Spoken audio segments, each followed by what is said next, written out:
Libra,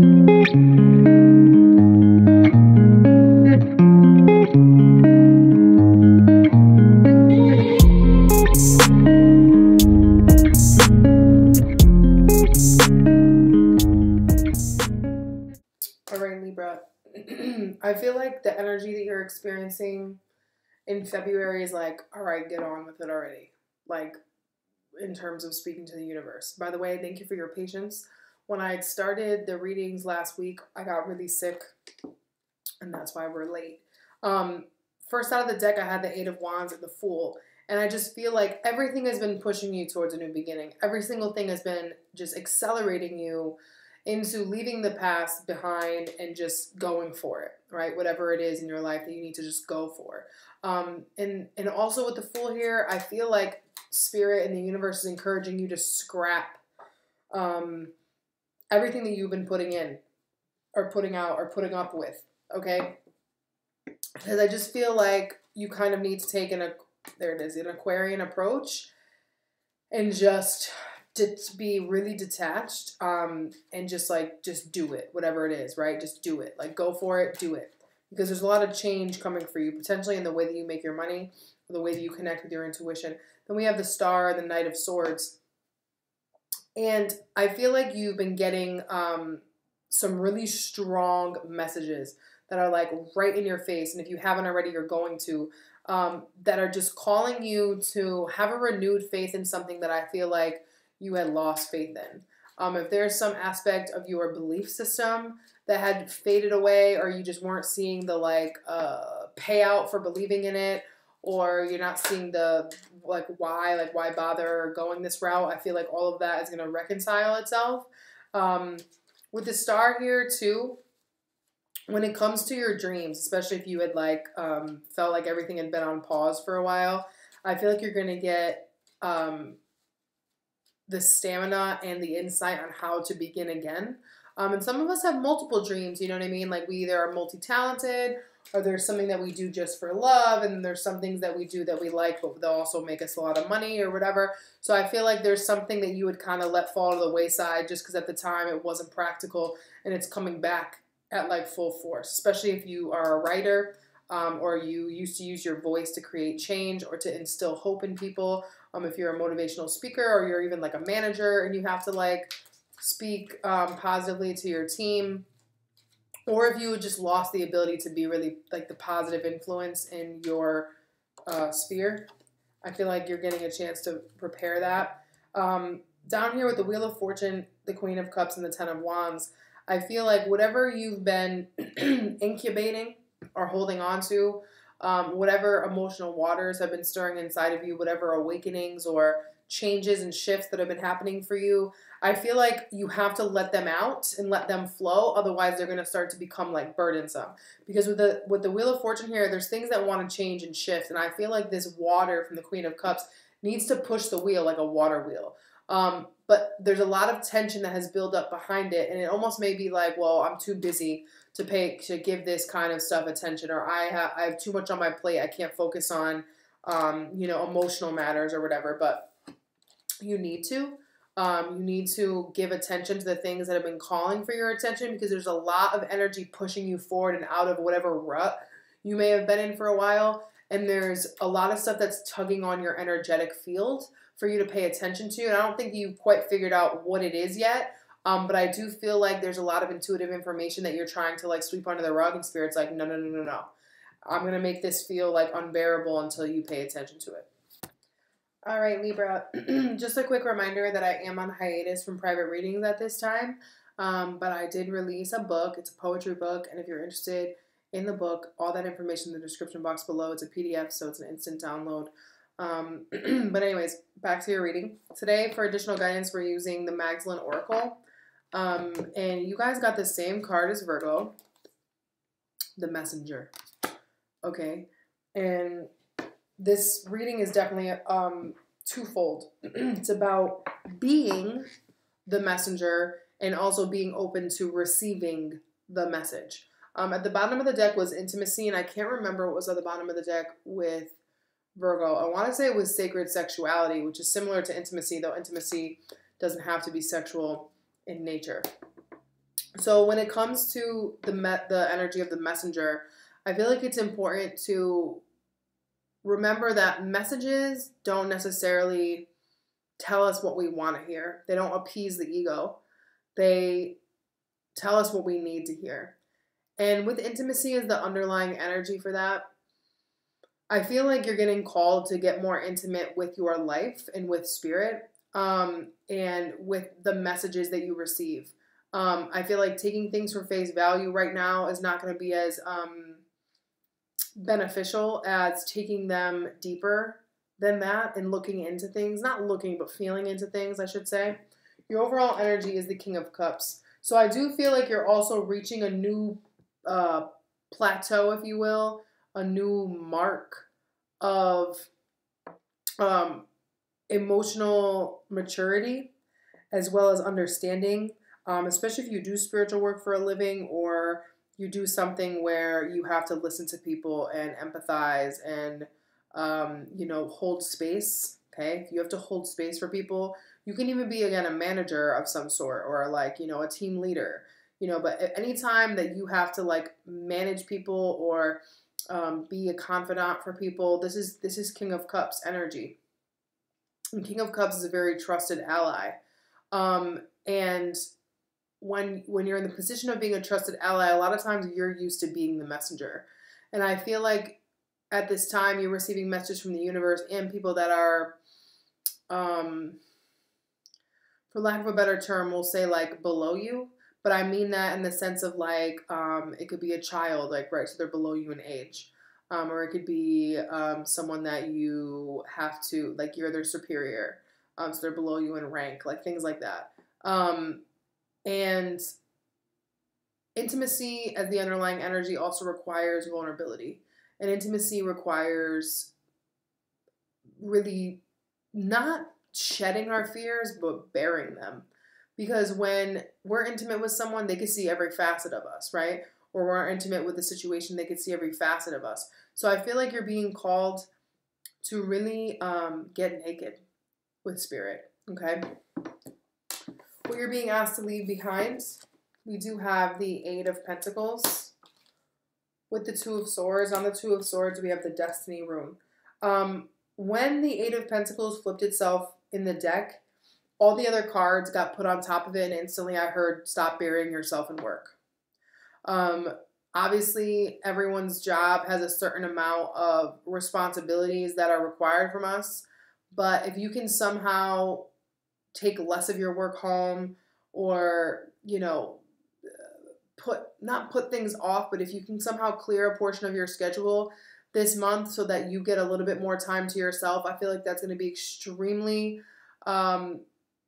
positive. Or if it's on your days off, you could not answer emails, or you could not answer your staff's, requests, if they can wait that 36 hours, 48 hours, I feel like that's going to be really important, because you've been toiling away. Yet with the Two of Swords and Destiny, I feel like there's been a decision that you've put off for a long time, whether or not you want to pursue this work, or if this work is fulfilling, or if you're happy, or there's other decisions outside of whatever you've been focusing on, whether it be monetary or otherwise, that need your attention, but you're kind of using work as a distraction. Okay? And with Destiny on the Two of Swords, I feel like you're hoping that the universe will work it out for you. Or it'll just get sorted out at whenever, right? I feel like it just hasn't been made a priority. And don't get me wrong, the Two of Swords and the Two of Pentacles have been prominent in everyone's spread this month, but yours is interesting with Destiny on top of it, because it's why would we turn a blind eye to fate, and can you even really focus on fate, right? But I feel like it's important to, at this time, figure out what you really want, especially if your work has become unfulfilling. I feel like Spirit may be having a difficult time bringing you something new, because you have no idea what would make you happy, or what type of position would make you happier, or what type of service work, or whatever. And maybe it's because work has gotten so overwhelming that all you can see is the negative in your job, and you have a hard time finding that silver lining, or why you even got into that field in the first place. But I feel like you do need to figure out what the pros and what the cons are for real. And if you could take the good stuff out of that and put it somewhere else, like what else would you need to make that shift? Now, the door that's now open that was once closed, we have the Six of Wands with the High Priestess, another 2. And on the High Priestess, we have both victory and future. Now, if you have some sort of spiritual business or you use intuitive gifts in some capacity to do anything, okay, to do anything that is non-traditional, I feel like you need to start doing more, quote, today to be set up for tomorrow.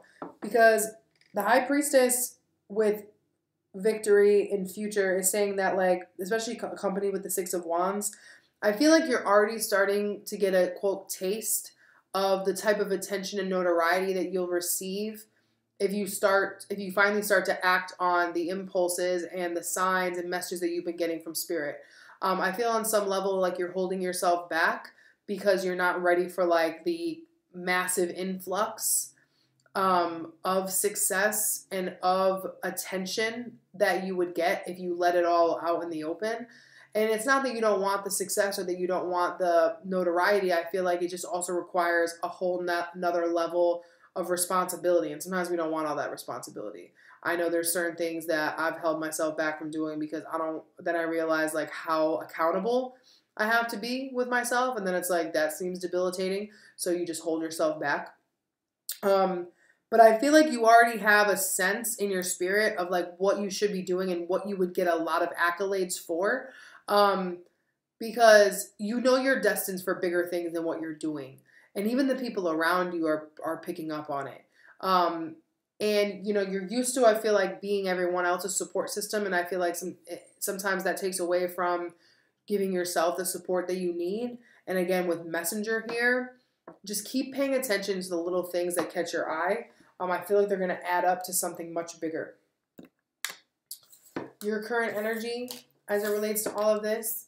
In your head, we have the Ace of Swords with the rune Marriage. In your head, or excuse me, in your heart, Page of Cups. In your foundation, we have the Seven of Cups with the Nine of Wands.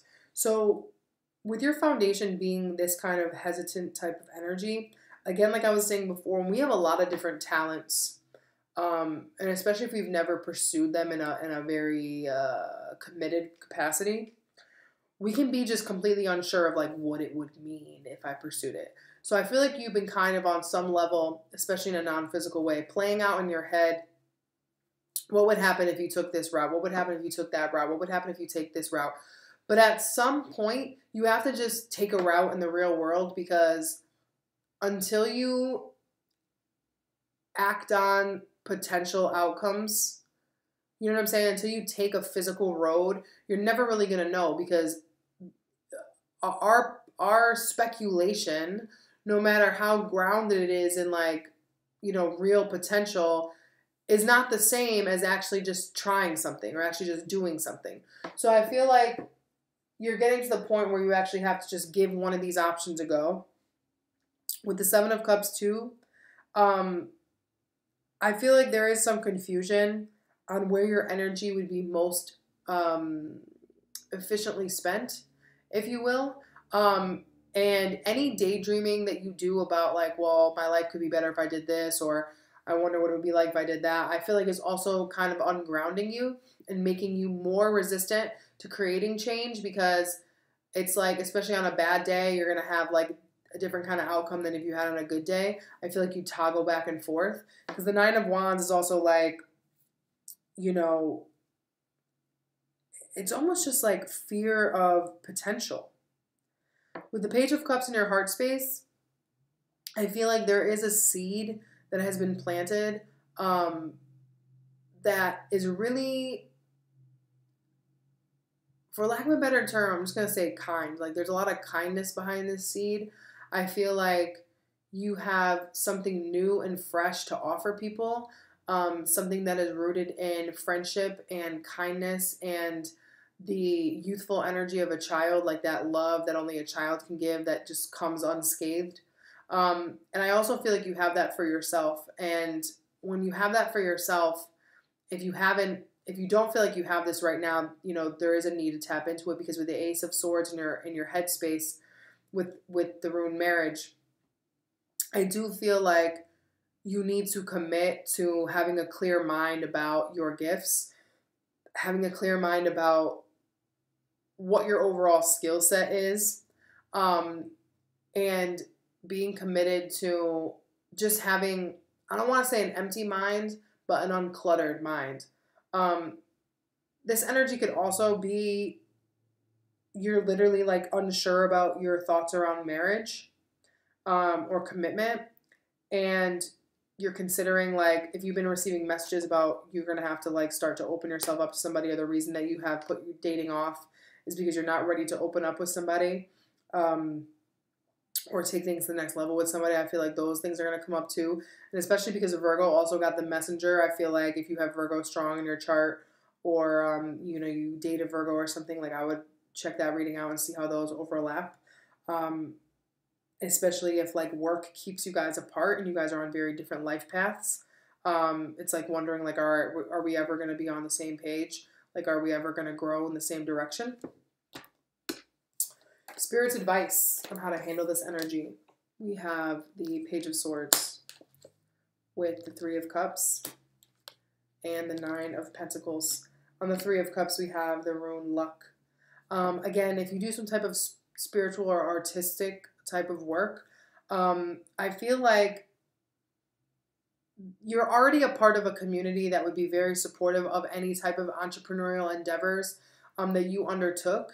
Also, I feel like you're seeing success of other people in this community, and part of that supports your idea to launch yourself in there more if you're not already in there. As well as like kind of makes you feel like you may not have a voice because there's already so many voices. With the Page of Swords though, I feel like if we're talking about an online presence, okay, if we're talking about having an online presence in a specific kind of community where your personality or your skill set would be favored, I feel like you need to not necessarily take a page out of someone's book, because I feel like you have your own unique offering to give. But I feel like you would get a lot more outpouring of support than you realize. Like, people may not engage with you that much now, but it's just because you kind of do it for fun instead of like as a business person. You know what I'm saying? With the Nine of Pentacles here, the more confident you are in how valuable you are, I feel like the more like support will just like pour out of everywhere, like places that you didn't even realize. Also with the Page of Swords here, because of the Messenger card, I feel like it's going to be really, really important to read between the lines with the people around you at this time, and especially your friends. If there's some type of message that your friends have been trying to give you for months, or they have been giving you for months, and if not a year, and you kind of just brush it off because you don't want to deal with it, and especially if it relates to your ability to be financially independent, or create a new revenue stream, or do something that would bring in more money to give you a boost, I feel like you finally need to listen, because they know what they're talking about. I feel like somehow you're blind to this skill, or you think it's going to be like a lot more work than you realize, and it's really not. Because the Page of Swords is looking right at this Page of Cups in your heart space. I feel like your heart has a lot to offer, but it needs to be verbalized. Going into March, we have the Six of Swords with the Knight of Swords. On the Knight of Swords, we have success. So I feel like once you're ready to just let the past be the past and move forward, especially when it comes to the narrative you have around your life up until now, and your career up until now, and your gifts up until now, once you're ready to move past those, and I feel like this Knight of Swords is kind of like cutting right through whatever stubbornness or whatever debilitating conversation you would have with yourself, or whatever, anything that you would say to yourself, or people that would talk to you that would plant seeds of doubt. I feel like this Knight of Swords is coming in here and just cutting that bullshit right the hell out of here. With the Six of Swords too, we're talking about a necessary transition. So we're not going to be, especially if your work-life balance is really difficult to manage at this time, I feel like you're coming through and away from that. But also it's gonna require you to have a different type of conversation around success, and what it means to be successful and what it means to be, independent and thriving. So make sure, especially if you're thinking about working for yourself or taking on some new type of income stream or altering your income or the ways that you make money or whatever, I feel like it's important to remember that other people's methods and modalities may be good places to learn from or to seek advice from, but like ultimately you're going to find your own flow and you're going to know what works for you. So yes, people's options are an example, or people's way and method are an example, but they're not the be all end all. Okay, so you can make your own thing, but I feel like having a stronger voice and presence, with what you're gifted about is going to be imperative, to this shift that's coming. All right, Libra, I do have mid-month readings, description box, all that info, love included. All right, talk to you later. Peace.